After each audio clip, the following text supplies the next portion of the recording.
আসসালামু আলাইকুম দর্শক, আমন্ত্রণ জানাচ্ছি চ্যানেল আই সংবাদে। পুরো সংবাদ জুড়ে আপনাদের সাথে আছি আমি মৃত্তিকা মোস্তফা। বিস্তারিত সংবাদের শুরুতেই জানিয়ে দিচ্ছি সুপার ফ্রেশ ফর্টিফাইড সয়াবিন তেল সংবাদ শিরোনামগুলো।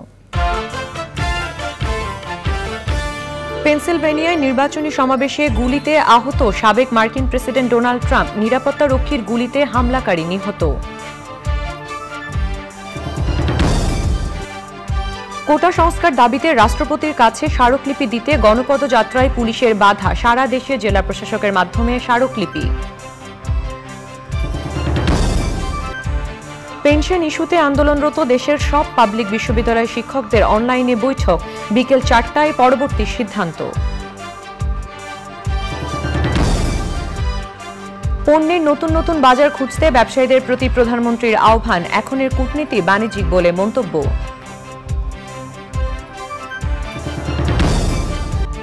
এবং কুড়িগ্রাম ও টাঙ্গাইলে বন্যা পরিস্থিতির উন্নতি হলেও বাসভাসীদের দুর্ভোগ কমেনি, সিরাজগঞ্জে যমুনার পানি বিপদসীমার উপরে।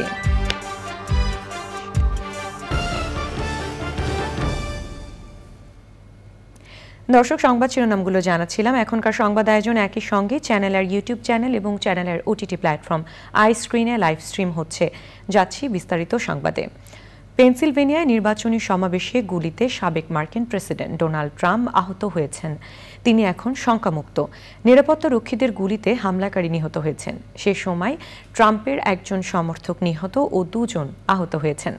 20 বছর বয়সী ওই হামলাকারীর পরিচয় শনাক্ত করেছে আইন শৃঙ্খলা বাহিনী। যুক্তরাষ্ট্রে এমন ঘটনা অবিশ্বাস্য বলে মন্তব্য করেছেন ডোনাল্ড ট্রাম্প। হামলার নিন্দা জানিয়েছেন মার্কিন প্রেসিডেন্ট জো বাইডেন। সৈয়দ অদিতের রিপোর্ট।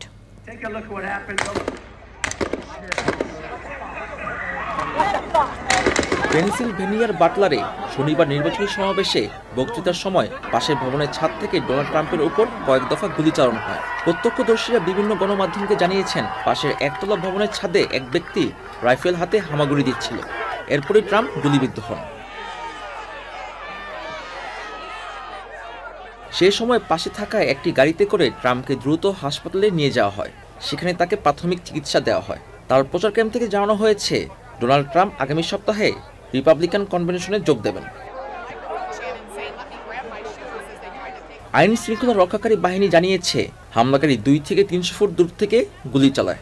গুলিতে ডোনাল্ড ট্রাম্প আহত হওয়ার পাশাপাশি সমাবেশে যোগ দেওয়া একজন নিহত ও 2 জন আহত হয়েছেন। ডোনাল্ড ট্রাম্প সামাজিক যোগাযোগ মাধ্যম ট্রুথ সোশ্যালে জানিয়েছেন, তার ডান কানের উপরের অংশে গুলি লেগেছে। ওই ঘটনায় তাৎক্ষণিক সাড়া দেওয়ায় আইন শৃঙ্খলা রক্ষাকারী বাহিনীকে ধন্যবাদ জানিয়েছেন তিনি।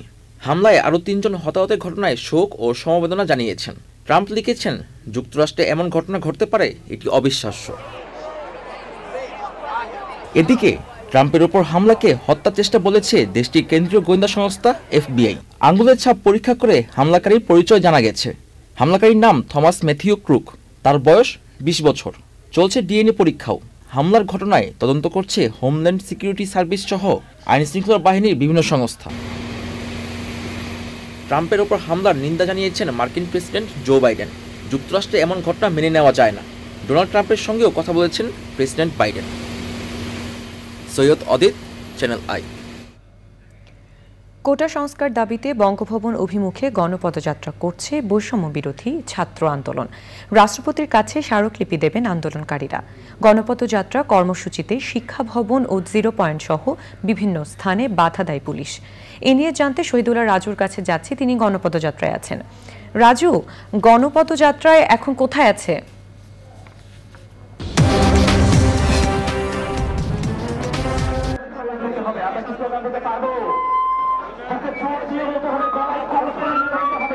মৃত্তিকা, বৈষম্য বিরোধী ছাত্র আন্দোলনের যে আজকের গণপদযাত্রা কর্মসূচি, সেই কর্মসূচিটি ঢাকা বিশ্ববিদ্যালয়ের কেন্দ্রীয় লাইব্রেরি থেকে শুরু করে বঙ্গভবন অভিমুখে রওনা দেওয়ার দিকে সকাল 12টার দিকে, দুপুর 12টার দিকে। এরপর এসে বিভিন্ন জায়গায় এখন এসে গুলিস্তান, বাইতুল মুকাররম মসজিদের সামনে এবং স্টেডিয়ামের সামনে যে সড়ক, সেই সড়কে অবস্থান করছে একটি অংশ, এবং আরেকটি অংশ আরও সামনে গিয়ে বঙ্গভবন ফোয়ারার সামনে অবস্থান করার কথা জানিয়েছে।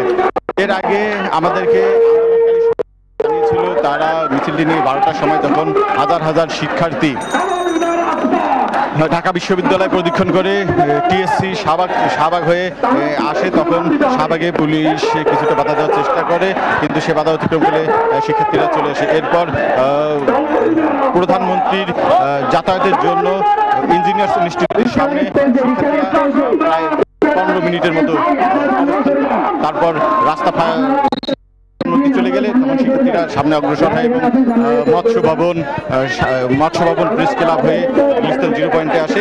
জিরো পয়েন্টে এসে শিক্ষার্থীরা বসে পড়ে এবং সেক্ষেত্রে পুলিশের সঙ্গে তাদের দফায় দফায় আলোচনা হয় এবং সে আন্দোলনের সমন্বয়করা জানায় যে তাদের 10 জনের একটি প্রতিনিধি দল বঙ্গভবনে রাষ্ট্রপতির কাছে তাদের যে স্মারকলিপি দাবি স্মারকলিপি সেটি দেওয়ার জন্য যাবে এবং শিক্ষার্থীরা এখানে অবস্থান করবে। স্মারকলিপি দেওয়ার পর রাষ্ট্রপতি কি ধরনের তাদেরকে আশ্বাস দেয় তার প্রেক্ষিতে এসে গুলিস্তানে এসে জিরো পয়েন্টে এসে তাদের সংবাদ সম্মেলন করার কথা রয়েছিল। এর মাঝে সাধারণ শিক্ষার্থীরা আরো বিক্ষুব্ধ হয়ে ওঠে এবং তারা বাধা মানতে চায় না এবং জিরো পয়েন্টে যে পুলিশের ব্যারিকেড ছিল সেটা 1:30টার দিকে সেই ব্যারিকেড ভেঙে শিক্ষার্থীরা সামনে অগ্রসর হয় এবং সামনে অগ্রসর হয়ে এখন দেখতে পাচ্ছেন এটা বাইতুল মোকাররমের সামনে শিক্ষার্থীদের এক অংশ অবস্থান করে এবং বাইপাস করে, যেহেতু সামনে বাসের বিশাল একটি দীর্ঘ জট রয়েছে, সেই জট অতিক্রম করার জন্য বঙ্গভবন এর আগেই শিক্ষার্থীদের দলের কিছু একটি অংশ তারা বঙ্গভবন অভিমুখে যায় এবং সেক্ষেত্রে তারা বঙ্গভবনের যে ফোয়ারা আছে বঙ্গভবনের সেই নিকটবর্তী ফোয়ারার সামনে অবস্থান নিয়েছে এবং কয়েক হাজার শিক্ষার্থী তারা বলছে যে তাদের দাবি না আদায় হওয়া পর্যন্ত তারা তাদের কর্মসূচি চালিয়ে যাবে। তারা রাষ্ট্রপতির কাছে যে এক দফা দাবি সম্বলিত স্মারকলিপিটি রাষ্ট্রপতির কাছে দেওয়ার কথা, সেই তাছাড়া তারা রাষ্ট্রপতির কাছে যে স্মারকলিপিতে দাবি করবেন যে রাষ্ট্রপতি যেন জরুরি সংসদ অধিবেশন ডেকে তাদের কোটা সংস্কারের বিষয়ে উদ্যোগ নেয় এবং শিক্ষার্থীরা জানিয়েছেন তারা ইতিবাচক আশা করেন যে রাষ্ট্রপতি একটি এই বর্তমান যে সংকট, এই সংকট নিরসনে একটি জরুরি পদক্ষেপ নেবেন এবং আপনারা দেখতে পাচ্ছেন যে শিক্ষার্থীরা কিন্তু অতিক্রম করে চলে যাচ্ছে এবং কয়েক হাজার শিক্ষার্থী তারা বঙ্গভবন অভিমুখে তাদের গণপদযাত্রা কর্মসূচি পালন করছে এবং তারা সেখানে স্মারকলিপি দেওয়ার পর এসে মিডিয়ার সঙ্গে কথা বলবেন যে তাদের পরবর্তী কর্মসূচি কি হবে এবং রাষ্ট্রপতির দপ্তর থেকে তাদেরকে কি আশ্বাস দেওয়া হলো। মৃত্তিকা, ধন্যবাদ রাজু। কোটা সংস্কারের দাবিতে সারা দেশে জেলা প্রশাসকের মাধ্যমে রাষ্ট্রপতির কাছে স্মারকলিপি দিয়েছেন আন্দোলনকারী শিক্ষার্থীরা। খুলনায় জেলা প্রশাসক মোহাম্মদ ইয়াসির আরেফিনের কাছে স্মারকলিপি দেন বিএল কলেজ, সুন্দরবন কলেজ সহ বিভিন্ন শিক্ষা প্রতিষ্ঠানের শিক্ষার্থীরা। কুমিল্লায় বিক্ষোভ সমাবেশ করেছেন কুমিল্লা বিশ্ববিদ্যালয়ের শিক্ষার্থীরা। এরপর শিক্ষার্থীরা পদযাত্রা করেন কুমিল্লা জেলা প্রশাসকের কার্যালয়ের দিকে। নেত্রকোনায় মিছিল সমাবেশ ও জেলা প্রশাসকের কাছে স্মারকলিপি দিয়েছেন আন্দোলনরত বিভিন্ন শিক্ষা প্রতিষ্ঠানের শিক্ষার্থীরা। কোটার যৌক্তিক সংস্কার না হওয়া পর্যন্ত আন্দোলন চালিয়ে যাওয়ার কথা জানিয়েছেন শিক্ষার্থীরা।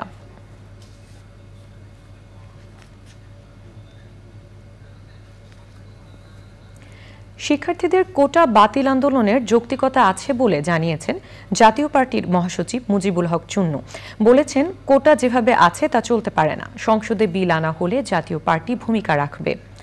সকালে জাতীয় পার্টির কেন্দ্রীয় কার্যালয় চত্বরে হুসেইন মোহাম্মদ এরশাদের ৫ম মৃত্যুবার্ষিকী উপলক্ষে তার প্রতিকৃতিতে পুষ্পস্তবক অর্পণ শেষে এইসব কথা বলেন দলের মহাসচিব।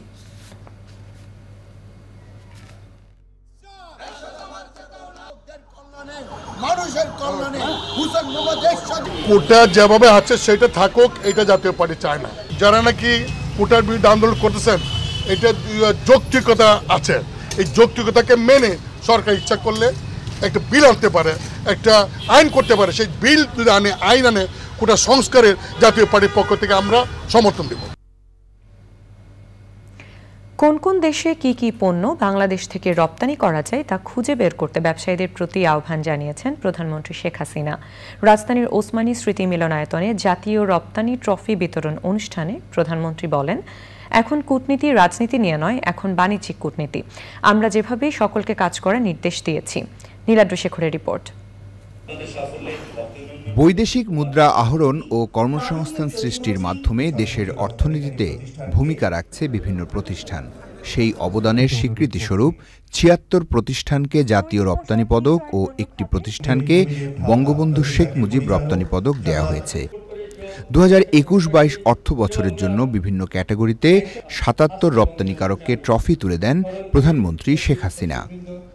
যে এখনকার কূটনীতিটা হচ্ছে, এটা শুধু রাজনৈতিক না, এটা হবে ইকোনমিক, বাণিজ্যিক।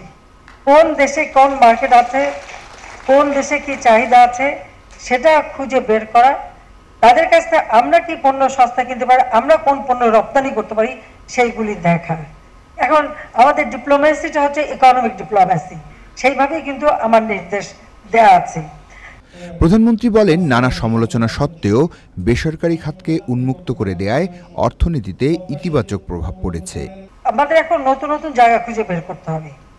যারা রপ্তানি করেন, আমি সবসময় আগে বলেছি, একটা হচ্ছে রপ্তানি পণ্য, এই যে আপনার এক্সপোর্ট বাস্কেটটাকে বাড়াতে হবে, বহুমুখী করতে হবে। যে কোনো একটা বিষয়ের উপরে রপ্তানির জন্য নির্ভরশীল থাকা যায় না, কারণ একটা জিনিসের চাহিদা চিরদিন সমানভাবে থাকে না। সেটা মাথায় রেখে আমরা কোন কোন দেশে কি কি রপ্তানি করতে পারি, সেইভাবে আমাদের নিজেদেরই একটা অনুসন্ধান চালানো, সেইভাবে তাদের সাথে যোগাযোগ করা এবং সেই সুযোগটা করা। মিডল ইস্ট, জিসিসি কান্ট্রি অর্থাৎ gulf country, Africa, south Asia, south east Asia, east Asian কান্ট্রিগুলি, ইস্ট ইউরোপের কান্ট্রিগুলি, এদের সাথে যত বেশি আমরা আমাদের যোগাযোগ রাখতে পারবো, আমাদের রপ্তানি বহুমুখীকরণ করতে পারবো। কারণ যেসব দেশের দিকে এতদিন আমরা করতাম, তাদের বললাম তো আমি যে তাদের ক্রয় ক্ষমতাও কমে গেছে, দারিদ্র্যের হার বেড়ে গেছে, সেখানকার অবস্থা উপরে বোঝার উপায় নাই, উপরে তারা ফিটফাট, কিন্তু ভিতরে যে কি সেটা যারা থাকে তারা জানে। তো সেই জন্য আমাদের নতুন নতুন জায়গা এবং নতুন নতুন পণ্য খুঁজতে হবে। করোনা ও যুদ্ধাবস্থার কারণে দেশের অর্থনীতিতে প্রভাব পড়লেও তা কাটিয়ে উঠতে সকলকে উদ্যোগী হতে বলেছেন প্রধানমন্ত্রী শেখ হাসিনা। Niladri Shekhar, channel I, Dhaka. কুড়িগ্রামে বন্যা পরিস্থিতির সামান্য উন্নতি হলেও দুর্ভোগ কমেনি বানভাসীদের। সিরাজগঞ্জে যমুনার পানি এখনও বিপদসীমার উপরে। টাঙ্গাইলে কমতে শুরু করেছে সব নদ নদীর পানি। প্রতিনিধিদের পাঠানো তথ্য ও ভিডিও চিত্র নিয়ে রাজীব আহমেদের রিপোর্ট। কুড়িগ্রামে বন্যা পরিস্থিতির উন্নতি হলেও নিম্নাঞ্চলের ঘরবাড়ি থেকে পানি না নামায় দুর্ভোগ কমেনি বানভাসীদের। ব্রহ্মপুত্রের পানি চিলমারি পয়েন্টে ও দুধকুমার নদীর পানি পাটেশ্বরী পয়েন্টে এখনও বিপদসীমার উপর দিয়ে প্রবাহিত হচ্ছে। দুর্গত এলাকায় খাদ্য, বিশুদ্ধ পানি ও গোখাদ্যের সংকট তীব্র হয়ে উঠেছে। ত্রাণের অপেক্ষায় এসব এলাকার কর্মহীন মানুষ। সিরাজগঞ্জে যমুনার পানি কমলেও এখনও বইছে বিপদসীমার উপর দিয়ে। ৫টি উপজেলার ৩৪টি ইউনিয়ন এখনও বন্যা কবলিত। টাঙ্গাইলে যমুনা, ঝিনাই, ধলেশ্বরী নদীর পানি বিপদসীমার উপর দিয়ে প্রবাহিত হচ্ছে। পানিতে গোপালপুর, ভুয়াপুর, কালিহাতী সদর, নাগরপুর, দেলদুয়ার ও বাসাইল উপজেলার চরাঞ্চল এবং নিম্নাঞ্চলে বাড়িঘর, রাস্তাঘাট, ফসলি জমি তলিয়ে গেছে।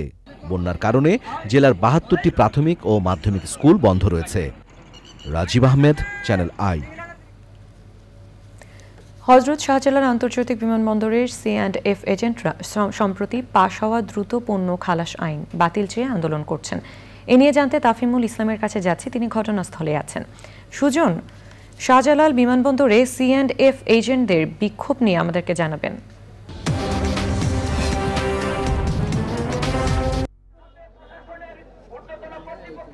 ধন্যবাদ মৃত্তিকা। আপনি যেমনটি বলছিলেন যে শাহজালাল আন্তর্জাতিক বিমানবন্দরে C&F যে এজেন্টরা রয়েছেন দ্রুত পণ্য খালাস আইনের পরপরে, এটা তো কয়েকদিন আগেই সেই পণ্য খালাস আইনটি করা হয়েছে, এরপরে কিন্তু তারা আন্দোলনে নেমেছেন। তারা C&F এর যে এজেন্টের যে কার্যালয় রয়েছে তার সামনে অবস্থান করছেন। তারা বলছেন যে এই আইনের ফলে কিন্তু যে C&F যে এজেন্টরা রয়েছেন এই এজেন্টরা কিন্তু অনেকেই কর্মহীন হয়ে পড়বেন। আমি যদি বলে রাখি, হযরত শাহজালাল আন্তর্জাতিক বিমানবন্দরে কিন্তু দুই মাধ্যমেই পণ্য খালাস হয়ে থাকে। একটি হচ্ছে দুই মাধ্যমে হচ্ছে, তার মধ্যে যে ছোট যে পণ্যগুলো রয়েছে সেটি কিন্তু এই এজেন্টগুলো, কুরিয়ারের যে এজেন্টগুলো আছে সেগুলোই খালাস করে থাকেন। আমাদের সাথে একজন C&F এজেন্টের কর্মকর্তা আছেন, তাদের সাথে কথা বলি। তাদের কাছে শুনবো যে এই আন্দোলনের আসলে কারণটা কি। ধন্যবাদ। আমি ঢাকা কাস্টমস অ্যাসোসিয়েশনের সাবেক সাংগঠনিক সম্পাদক। আজকের যে আন্দোলনের যে বিষয়টা সেটা হলো এয়ার এক্সপ্রেস মানে ইন্টারন্যাশনাল কুরিয়ার সার্ভিস। তাদের একটা অ্যাসোসিয়েশন আছে, সেই অ্যাসোসিয়েশনের সভাপতি মিস্টার কবির সাহেব এবং এই কবির সাহেব বাবারও সভাপতি উনি, এবং আমাদের ঢাকা কাস্টমসের যিনি কমিশনার নুরুল হুদা আজাদ, ওনারা দুইজনের সমন্বয়ে একটা আইন প্রণয়ন করছে, যেটা হলো 207 ধারা। এই 207 ধারা আইনটা, যে কোনো আইন প্রণয়ন করতে গেলে যারা এই কাজের সাথে সম্পৃক্ত, যেমন সিএনএফের পরিবারের, সিএনএফের মালিক, পাশাপাশি কাস্টম সরকার, তাদের সাথে আলোচনা করে একটা আইন প্রণয়ন করা হয়। আজকের এই অবস্থানের জন্য এই ওনারা যে আইনটা প্রণয়ন করছে তাতে আমার 10,000 মানুষ বেকার হয়ে যাচ্ছে, 50,000 মানুষের প্যাডে লাথি পড়ছে। আমরা এই কাজটি করেই খাই এবং স্বাধীনের পর থেকে এই সিস্টেমেই এই কাজটি এই এয়ারপোর্টে চলমান।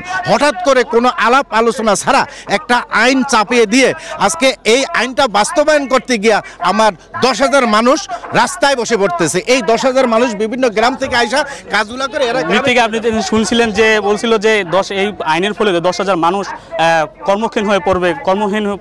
আমি একটু বলে রাখি যে এই যে দর্শক, এবারে চলে যাচ্ছি বিরতিতে এবং বিরতির পর থাকছে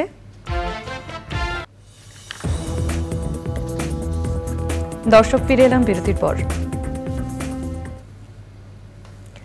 সর্বজনীন পেনশনের প্রত্যয় স্কিম বাতিল সহ বিভিন্ন দাবিতে আন্দোলনরত বিশ্ববিদ্যালয়ের শিক্ষকরা বৈঠক করেছেন। অনলাইনে বৈঠকে অংশ নিয়েছেন শিক্ষক নেতারা। বৈঠক শেষে বিকেল 4টায় তারা পরবর্তী সিদ্ধান্ত জানাবেন।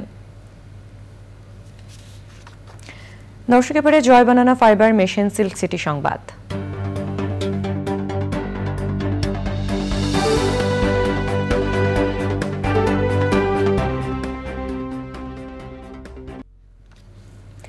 পাবলিক প্রাইভেট পার্টনারশিপ পিপিপি এর আওতায় নির্মিত রাজশাহী সিটি কর্পোরেশনের বহুতল ভবন সিটি সেন্টার এর অগ্রগতি বিষয়ে মতবিনিময় সভা হয়েছে। শনিবার দুপুরে নগর ভবনে মেয়র দপ্তর কক্ষে অনুষ্ঠিত সভায় উপস্থিত ছিলেন আওয়ামী লীগের সভাপতিমণ্ডলীর সদস্য ও রাজশাহী সিটি কর্পোরেশনের মেয়র AHM খায়রুজ্জামান লিটন। এবারে নিটুলটাটা কৃষি সংবাদ।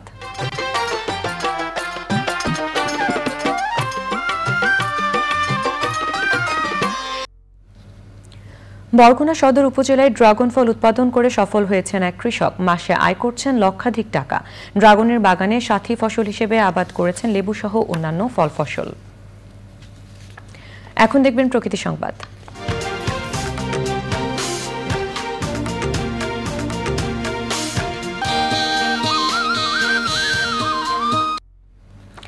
ঝিনাই নদীর তীব্র ভাঙনে পাল্টে যাচ্ছে টাঙ্গাইলের ভূপ্রকৃতি। অপরিকল্পিতভাবে বালু ও মাটি উত্তোলনের কারণেই ভাঙন বেড়েছে বলে অভিযোগ করেছেন ভুক্তভোগীরা। ভাঙন প্রতিরোধে দ্রুত প্রয়োজনীয় উদ্যোগ নেওয়ার দাবি তাদের। এবারে খেলার খবর।